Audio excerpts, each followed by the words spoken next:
Olá, anos atrás eu conheci o Fábio da Silva Barbosa numa viagem que fiz ao Rio Grande, cidade do estado do Rio Grande do Sul, para conhecer a fanzinoteca Mutação, que foi criada por um projeto do Lao Tzu.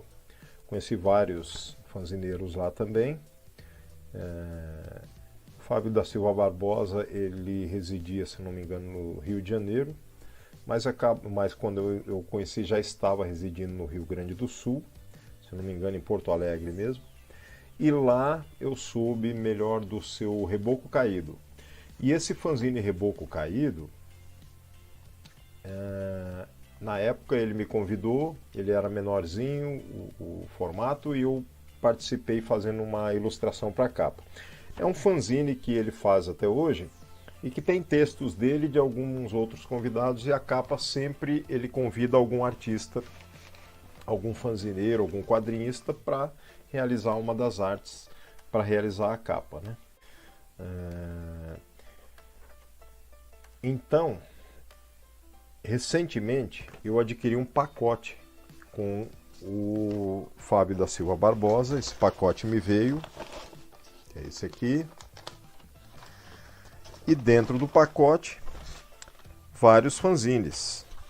Então esse meu gazine é para mostrar essa diversidade que ele me enviou, né? Então, a começar pelo Reboco Caído, de número 63, o que eu participei eu já nem me lembro mais qual era o número, né? Mas já faz um tempo. E esse aqui então é um dos mais recentes, não sei se é o mais recente, mas é um dos mais recentes, porque inclusive tem o selo da editora Merda na Mão, que é uma editora que ele co-criou, se eu não me engano, com o Diego Cury.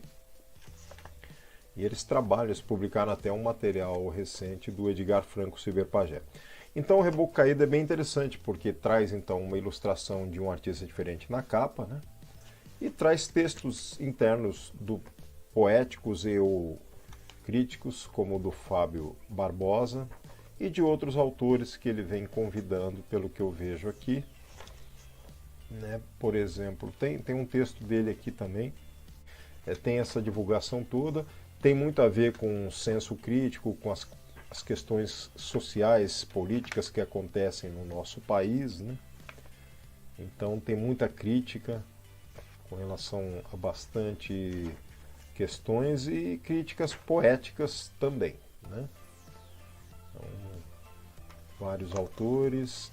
Tem no final aqui, deixa eu ver aqui, eu acho que a maior parte é do Fábio da Silva Barbosa, porque eu me lembro que ele é poeta também, né? E algumas ilustrações de outros autores na parte interna. Aqui, textos Fábio da Silva Barbosa e artes Reginaldo Barbosa, dessa penúltima página, por exemplo, né? Como eu falei, são textos críticos, incisivos sobre situações políticas, situações sociais, críticas justas, críticas aos nossos sistemas, desde a política até a polícia, e o que acontece de grave com tudo isso, né? E aí no final, na última página, na última capa aqui, tem a divulgação do livro do Fábio, que é Fábrica de Cadáveres, né? Tá aqui. E na parte de baixo, um pouco a camisa da editora Merda na Mão. Bom, esse é um fanzine que veio junto. Vieram outros fanzines também, como os Combo, Coletivo de Artes, né? De fevereiro de 2020, números 9 e 10, que trazem também poesias, ilustrações e matérias internas. São 4 páginas, né? Esse no outro número aqui, por exemplo, também na parte interna fala dos 30 anos do fanzine Tchê, com Denilson Reis, né? Então, um fanzine de 4 páginas interessante, igualmente. E vou dar um destaque aqui para o fanzine, esses 2 fanzines aqui do Jorge Antônio, que eu não conheço, mas é interessantíssimo, são interessantes esses fanzines. Professor Lâmpada apresenta um temporal de... Ele não diz de que, chuva, né? Mas é de merda. Agora, É bem interessante, parece que está batida a máquina nessa segunda página, que ele narra um pouco da história da virada de 2010 para 11, quando ele fez a história. Em 2016 ele lançou, né? Em 2017 ele fez uma sequência, né? E aí a história gira em torno dessa chuva de cocô mesmo. Só que sempre tem um viés político, né? Porque ele acusa aqui questões políticas, prefeitura, demandas de salários não pagos, né? Então é bem interessante essa situação, porque é uma alusão, é algo metafórico.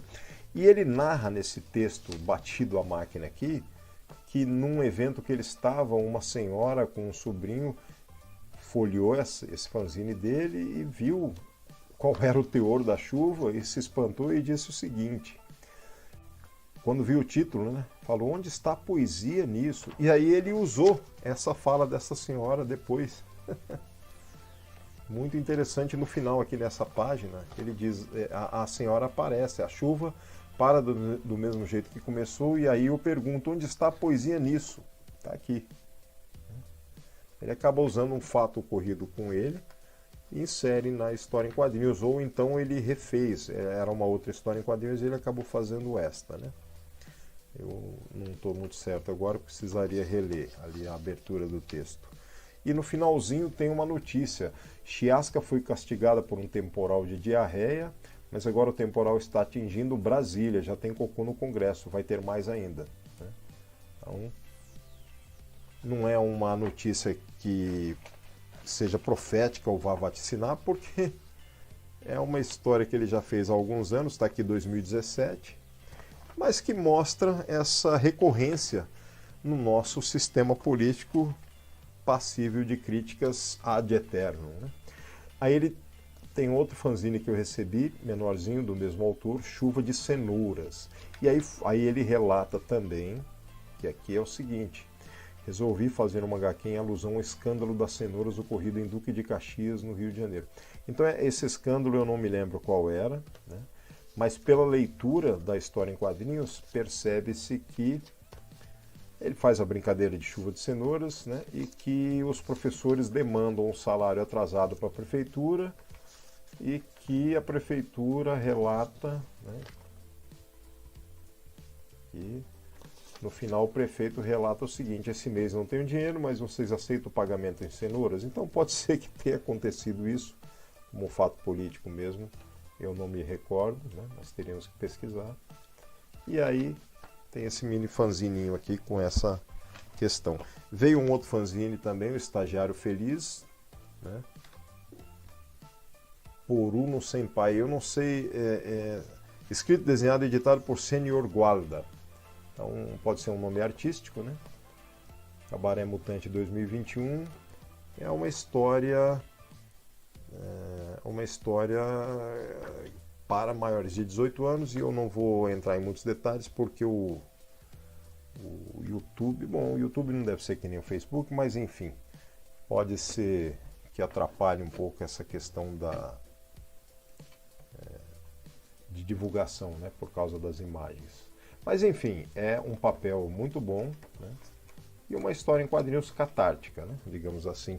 Segue um pouco uma linha aí do Marcati, embora seja diferente. Não é o Marcati, mas tem um pouco a ver em algum outro momento, né? Junto disso, eu ainda recebi, curiosamente, dois exemplares do jornal, são iguais os exemplares, do jornal Transversos, que é um jornal cultural, publicação sob responsabilidade do Centro Socialista dos Trabalhadores do Judiciário, Sestrágio, né? E as matérias são variadas, né? Aqui critica o Big Brother, dentro tem sobre o filme Marighella, né? Tem alguns textos culturais, né? Também, e no finalzinho aqui tem uma matéria sobre a Zap Comics, né? Dos quadrinistas underground dos Estados Unidos, Robert Crumb, Victor Moscovo, o Gilbert Shelton. Então tem essa matéria aqui, uma tira da Mafalda, um jornal sindicalista ou algo assim, né? Que é sob responsabilidade do Centro Socialista de Trabalhadores do Judiciário, que eu não sei de qual estado, porque acabei não encontrando aqui, se é do Rio Grande do Sul ou se é do Rio de Janeiro. E aí fica essa dúvida, porque eu não consegui encontrar aqui esses dados, também eu não folhei detidamente. Mas, enfim, está aí, tem matérias culturais de todas as áreas, até mesmo de futebol, né? Bem interessante. Recebi, para finalizar, um folder sobre a língua Esperanto. Curiosamente, é a segunda vez que eu me deparo com ela depois de anos, há umas 2 décadas ou pouco mais. Eu tive contato com esperantistas, para um deles inclusive eu fiz toda uma parte artística para um CD de show de rock de bandas underground que cantam em Esperanto. Na época eu fiz a capa, inseri uma HQ que é Os Homens Armados de Paz, traduzida para o Esperanto na época, e dialoguei via e-mail, via carta com esse esperantista cujo nome não me lembro, e cheguei a tentar estudar um pouco, vi que não é muito difícil, mas acabei não estudando. Mas é uma língua tida como língua universal em paralelo à língua inglesa. A língua inglesa seria a língua universal comercial, né? E a esperantista seria uma língua em paralelo de união dos povos, né? Então, quem quiser pesquise mais sobre ela, é possível aprendê-la. É uma junção de várias normas de algumas línguas que um idealizador europeu teve essa ideia e criou a língua Esperanto, né? Então, é isso. É bem interessante também. Para finalizar, recebi um pôster do Solano Gualda. E esse pôster tem um selo aqui no personagem que está num skate, né, com uma garrafa de coquetel Molotov ou algo assim, mas está escrito Fora Temer, então foi feito provavelmente na época do governo Temer. Então, esse material todo me veio versátil, diversificado, né, e que, muito curioso, né, por serem a maior parte fanzines, essa diversidade de material mantém esse enriquecimento e essa troca, né, de fanzines, enfim. Na verdade, nesse caso eu paguei um lote com um valor simbólico baixo e assim, uma compra que o Fábio da Silva Barbosa faz, uma venda, né, para o pessoal que quer material fanzineiro, e eu deixei a cargo dele de escolher e me enviar o que ele quisesse. Achei bem interessante e ver essa versatilidade aqui de fanzines.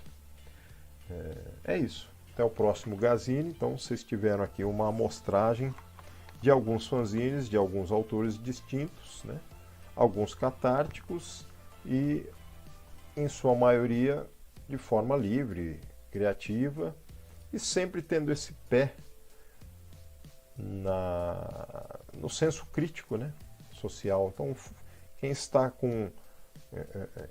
está entranhado no fanzinato geralmente tem esse senso crítico apurado também, acaba desenvolvendo um pouco mais e acaba se tornando mais crítico com relação a tudo que nos cerca nesse sistema social, político, mundial, nacional e mundial. É isso, até o próximo Gazine.